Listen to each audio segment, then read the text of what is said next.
This has really felt like not just a time of learning, but really a community that has developed. And I've been grateful for that, and also for the combination of worship practice and learning that's going on. We're not just learning about worship, we're actually worshiping together, and that's been a really positive element of this experiment. We helped to plan the worship service, and we did this Lectio Divina technique, and I asked, could we do this without words? And the group that was planning it at first was a little, unsure. It's like, well, we may not have enough people to volunteer for this.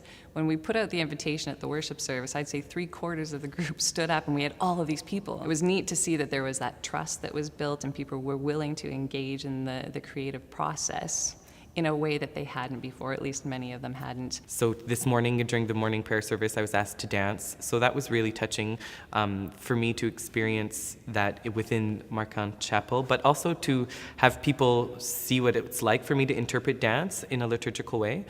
And people were very, very open and interested as to what are my processes and how did I come to do certain movements and interpret that in that way. It's the movement back and forth between praying together, praying for one another, praying artistically, and then moving into these kinds of more strategic discussions about what's going on, that I find very, very fruitful indeed. One of my favorite moments for the entire week is the hymn sing.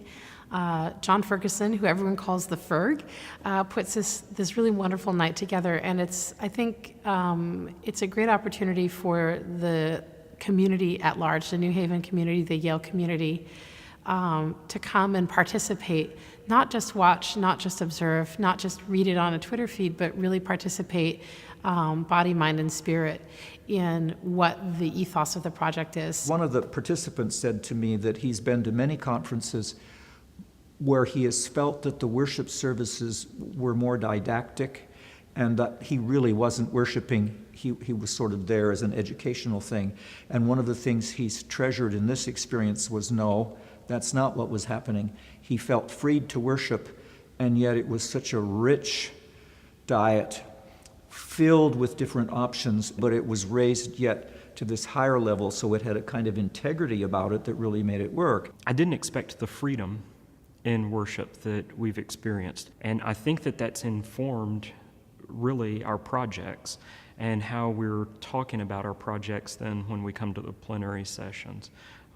So it seems like we've taken some of the themes that have come up in some of the questioning and the asking and the answering, and those have been explored a little bit through our worship together, and then our worship has then informed some of the questions and the thoughts that we've had, and I know it's inspired some of the ways that we reflect on those projects.